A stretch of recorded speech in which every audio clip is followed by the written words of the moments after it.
নমস্কার বন্ধুরা, আজ আমি আরও একটা নতুন রেসিপি আপনাদের সাথে শেয়ার করব। ভিডিওটি স্কিপ না করে সম্পূর্ণ দেখতে থাকুন। রেসিপিটার জন্য এখানে আমি আমড়া নিয়ে নিয়েছি, তবে এগুলো বিলেতি আমড়া। এটা সম্পূর্ণ টক না, এটা টক মিষ্টি আমড়াগুলো আমি আগে ছিলে নিয়েছিলাম। এবার এটা ধুয়ে নিয়েছি। এবার একটু ছুরি দিয়ে এর গাগুলো আমি ঠিক এভাবে কেটে কেটে দেব, একদম চারিপাশটা। আর এভাবে আমি প্রত্যেকটা আমড়া কেটে নেব। এগুলো আমার সব কাটা হয়ে গিয়েছে।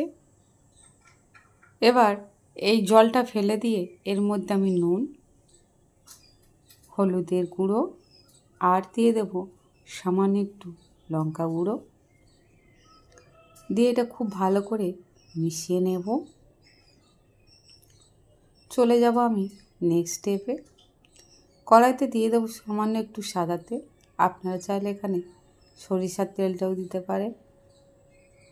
এবার দিয়ে দেব কয়েকটা শুকনো গোটা লঙ্কা, তবে লঙ্কাগুলো কিন্তু আমি ফাটিয়ে দিইনি। এবার এখানে দিয়ে দেব কয়েক কোয়া রসুন। লঙ্কা আর রসুনটা খুব ভালো করে আমি ভেজে নেব। এগুলো যখন ব্রাউন কালার হয়ে আসবে বা একটা গন্ধ আসবে, তখন এর মধ্যে দিয়ে দেব 5 ফোড়ন। দিয়ে বেশ কিছুক্ষণ আমি নাড়াচাড়া করব। এগুলো খুব ভালো করে ভাজা হয়ে গিয়েছে। এবার এখানে আমি অ্যাড করে দেব হলুদ নুন মেখে রাখা আমড়াগুলো রসুন আর শুকনো লঙ্কার সঙ্গে খুব ভালো করে ভেজে নেব। আমড়ার মধ্যে যে জলটা ছিল সেই জলটা যেন না থাকে, তবে কিন্তু বয়েনে রেখে দিলে ভালো থাকবে না, তাই এইটা খুব ভালো করে ভেজে নেব। এভাবে কিছুক্ষণ আঁচ কমিয়ে আমড়াগুলো আমি ভেজে নিয়েছি। দিয়ে দেব জিরে গুঁড়ো আর এখানে অ্যাড করে দেব সামান্য একটু ধনে গুঁড়ো দিয়ে আবারও আমি কিছুক্ষণ নাড়াচাড়া করে নেব বা ভেজে নেব।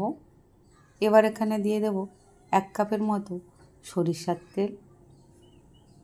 সরিষার তেলটা দেওয়ার পর বেশ কিছুক্ষণ আমি এইটা কষিয়ে নেব তেল দিয়ে বা ভেজে নেব। এটা আমি কিছুক্ষণ হতে দেব। এবারে আমি আচারে দেওয়ার জন্য মশলা করে নেব জিরে, ধনে, কালো সরিষা আর এখানে আমি অ্যাড করে দেবো 5 ফোড়ন। খুব ভালো করে ভেজে এটা আমি শিলে গুঁড়ো করে নেব। এবার যে মশলাটা আমি ভাজলাম সেটা গুঁড়ো করে নিয়েছি। এবার এর মধ্যে আমি অ্যাড করে দিয়েছি। এবার দেওয়ার পর আবারও এটা আমি কিছুক্ষণ ফুটিয়ে নেব বা তেলের মধ্যে ভেজে কষে নেব।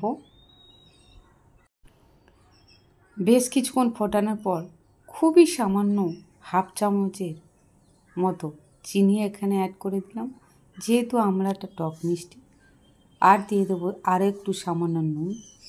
খেতে ভালো লাগবে, আপনারা চাইলে চিনিটা নাও দিতে পারেন। চিনি আর নুনটা দিয়ে আবারও বেশ কিছুক্ষণ কষিয়ে নেব। এবার নামিয়ে নেব। ঠান্ডা করার কিছুক্ষণ পর এটা আমি নামিয়ে নেব। এই আচারটা আপনারা বয়ানে রেখে 1 বছর সংরক্ষণ করে খেতে পারেন। এতে করে যে রসুনের ফ্লেভার বা খুবই ভালো লাগবে।